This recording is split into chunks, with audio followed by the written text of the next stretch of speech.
And what's the Daily Mail been up to? Well, the Daily Mail has produced an article which, in my mind, is absolutely designed to ramp up the angst and the unhappiness that's in people's minds at the moment, particularly as we see the police arresting people for making comments on social media. So here's the incredible headline page of the Daily Mail. Another day in Starmer's socialist utopia. Then it's talking about the bond markets, but then it quickly gets on to police arrest of the Father Ted writer, Grant Linehan. And it then asks, when did Britain become North Korea? Now, the amazing thing about this article is that Martin Beckford, the Daily Mail policy editor, apparently has no idea where all the mad policies have come from, and yet the UK column has been tracking all of this over years. So this is a little video of the article. It's the only way I can get the actual scale of it. But as you're scrolling through all these people who've been effectively attacked by the police and imprisoned or questioned or arrested as a result of social posts, this is all presented to the public in a very glossy, childish way, in my opinion, designed to ramp up the angst that the public already fear. And to the right of the page, as it scrolled down, of course, is a column of utter dross articles by the Daily Mail. So in my opinion, this article has been put together in order to ramp up the stress and anxiety in people when they see the police arresting people for making some casual social media comments that 20 years ago nobody would have batted an eyelid. So this is priming the population for something to happen. And if I can just quote Graham Linehan himself, because he was interviewed shortly before we went live with the news. And he was talking about London, and he said, basically, I don't recognise this place. It's different from the friendly place I used to remember. And he said the cultural life is disappearing. It's been taken apart.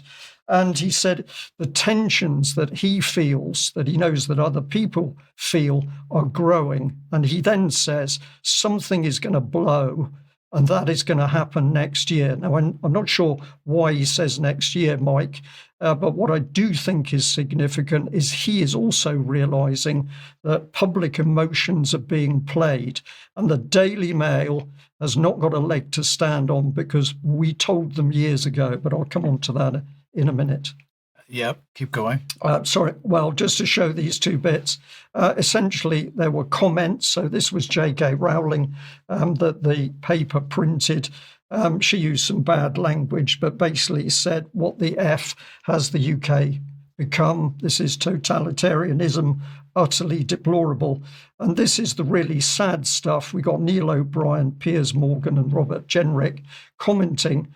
But essentially this is all, it's sort of making a joke. They're puzzled. It's laughter. It's ridicule. No, what we are looking at is calculated, vicious policy to destroy the UK. And the next objective is breakdown, which is why these articles are phrased in such a frivolous way. It's playing with the emotions of the population. Yeah, so if you haven't seen Graham Linen's Substack, this is it. I just got arrested again. And he says something odd happened before I'd even boarded the flight in Arizona. When I handed over my passport at the gate, the official told me I didn't have a seat and had to be reticketed. At the time, I thought it was just the sort of innocent snafu that makes air travel such a joy. But on hindsight, it was clear that I'd been flagged. Someone somewhere, probably wearing unconvincing makeup and his sister, wife, mum's underwear, had made a phone call. The moment I stepped off the plane at Heathrow, 5 armed police officers were waiting. Not one, not two, 5. They escorted me to a private area and told me I was under arrest for 3 tweets.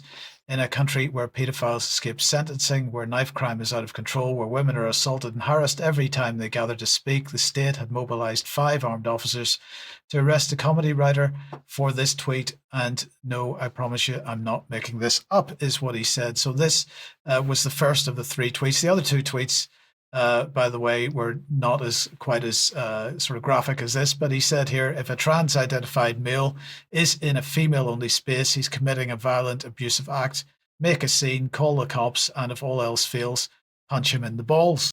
So that's what he said, and for that, the 5 officers with guns picked him up when he got off the plane. Now, for their part, the Met Police claim that this that it's normal that police in airports are armed. They didn't seem to say very much about the fact that the need for 5 of them to be there. But anyway, Linehan got the usual treatment. Belt, bag, and other devices were confiscated. Linehan and electronic devices were confiscated. He was seen by a nurse while at the police station, and then he was taken to hospital because of high blood pressure. He was then released on bail with a single condition. So that single condition is he's not allowed to use Twitter or X, as it likes to be called these days. So that's the only bail condition. Now, he went on then to say, I'll just bring this on screen. He went on to say the civility of individual officers doesn't alter the fundamental reality of what happened. I was arrested in an airport like a terrorist, locked in a cell like a criminal, taken to hospital because stress nearly killed me, and banned from speaking online, all because I made jokes and upset some psychotic cross-dressers. Now, Wes Streeting, the Health Secretary, has waded in with the BBC this morning on this and basically said, well, what did he say? Ministers need to look at laws concerning online speech. He was concerned that there was a bit of overreach or something, more expectation on the police, and because of that, they're under pressure and maybe doing the wrong things. And he was also talking diluted the focus and priorities of the public. That's obviously something we need to look at. And he said it's very easy for people to criticize police who are only enforcing the laws that are being passed to them by MPs.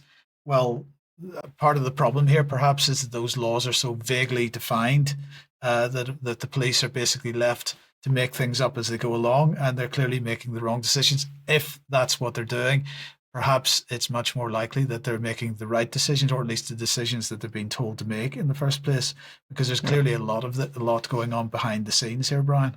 I think that is the way round, Mike. The loose definitions are to allow abuse of powers. In my opinion, that's what it is. But let's come back to the Daily Mail, and we'll pop this image up on screen. Where are we? Here we are. Now, this it's got a little bit of reflection on this letter. It's a letter dated the 14th of February, 2012. It's to me as part of the UK column team, and it's from Paul Dacre, who was then the editor-in-chief of the Daily Mail. And he says, "Thank you so much for sending me a copy of your paper containing the article on the Media Standards Trust. I read the article with great interest." Now, this is a thank you letter from Paul Dacre because we explained to him why he was being attacked by the Media Standards Trust. We also gave him a lot of information about the pernicious political work of the charity Common Purpose.